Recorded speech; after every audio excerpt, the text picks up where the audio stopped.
ನನ್ನ ಹೆಸರು ಚೇತನ್ ಅಂತೇಳಿ. ನಮ್ಮದು ಅಗ್ರಹಾರ ಗ್ರಾಮ, ಅರಕಲಗೂಡು ತಾಲೂಕು, ದೊಡ್ಡಮಗ್ಗೆ ಹೋಗಿ. ನಾವೇನೀಗ ಒಂದು 3-4 ವರ್ಷದಿಂದನೂ ಶುಂಠಿ ಬೆಳೀತಾ ಇದ್ದು. ಈ ಸಲ AL ಪ್ರಾಡಕ್ಟ್ ನಾವು ಒಂದು ಪ್ಯೂರ್ ನೀಮು ಮತ್ತು ನ್ಯೂಟ್ರಿ ಕಿಟ್ ಹಾಕಿ ಸಾಯಿಲ್ ಟ್ರೀಟ್ಮೆಂಟ್ ಮಾಡಿದ್ದು. ಅದಾದಮೇಲೆ ನಮ್ಮದು ಸ್ವಲ್ಪ ಶುಂಠಿ ಬೆಳವಣಿಗೆ ಕುಂಠಿತಗೊಂಡಿತ್ತು. ಅದಾದಮೇಲೆ ನಮ್ಮ ಫ್ಲ್ಯಾಟಿಗೆ AL ಕಂಪ್ನಿಯವರಿಂದ ಬಂದು ರೆಕಮೆಂಡ್ ಮಾಡಿ ಅವರು ಸಾಯಿಲ್ ಟ್ರೀಟ್ಮೆಂಟ್ ಚೆನ್ನಾಗಿತ್ತು, ಈಗ ನೆಕ್ಸ್ಟು ಟ್ರಂಚಿಂಗ್ ಮಾಡಿ ಅಂತ ಹೇಳಿದರು. ಟ್ರಂಚಿಂಗೋಸ್ಕರ ನನಗೆ AL ಪ್ರಾಡಕ್ಟ್ ಆದಂತಹ ಜಿಂಜರ್ ಬೂಸ್ಟರ್ ಒಂದು, ಇಲ್ಲಿ ನೋಡ್ಬೋದು ನೀವು, ಅಡ್ವಾನ್ಸ್ 21, ಮ್ಯಾಟ್ರಿಕ್ಸ್ ಒಂದು ಮತ್ತು ಕಾರ್ಬನ್ ಅಂತ ಕೊಟ್ಟಿದ್ದರು. ಇದನ್ನ ನಾನು 10 ಚೀಲ ಶುಂಠಿ ಹಾಕಿದ್ದೆ. 10 ಚೀಲಕ್ಕೆ 2 ಬ್ಯಾರೆಲ್ನ ಟ್ರಂಚಿಂಗ್ ಮಾಡಿ ಅಂತ ಕೊಟ್ಟಿದ್ದರು. ಈ ಟ್ರಂಚಿಂಗ್ ಮಾಡಿದ್ಮೇಲೆ ನೀವೇ ನೋಡ್ಬೋದು ಯಾವ ರೀತಿ ಇದೆ ರಿಸಲ್ಟ್ ಅಂತ. ಒಂದೊಂದು ಬಡ್ಡೆಯಲ್ಲೂ ಹೆಚ್ಚು ಕಡಿಮೆ ಒಂದು 30, 32, 35 ಕಂಗುವರೆಗೂ ಇದೆ, ಚೆನ್ನಾಗಿದೆ. ಯಾರೇ ಯೂಸ್ ಮಾಡೋದಿದ್ರು AL ಪ್ರಾಡಕ್ಟನ್ನು ನೋಡಿಲಿ ಈ ರೀತಿ ಬರುತ್ತೆ.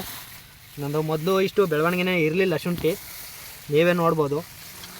ನಾನು ಓಲ್ಡ್ ವೀಡಿಯೋದಲ್ಲಿ ಪ್ಯೂರ್ ನೀಮು ಮತ್ತು ನ್ಯೂಟ್ರಿ ಕಿಟ್ ಹಾಕಿರೋದೆಲ್ಲದನ್ನು ವೀಡಿಯೋನೂ ಮಾಡಿದ್ದೆ. ಈಗ ನೋಡ್ಬೋದು ನೀವು ಶುಂಠಿ ಏನು ಚೆನ್ನಾಗಿದೆ ಅಂತ ನೋಡ್ಬೋದು. ಇದು ನಾನು ನೆಕ್ಸ್ಟ್ ನಂದು ಈ ಶುಂಠಿ ಬಂದು ಈಗ 3 ತಿಂಗಳ ಮೇಲೆ 10 ಡೇಸ್ ಆಗಿದೆ ಅಷ್ಟೇ.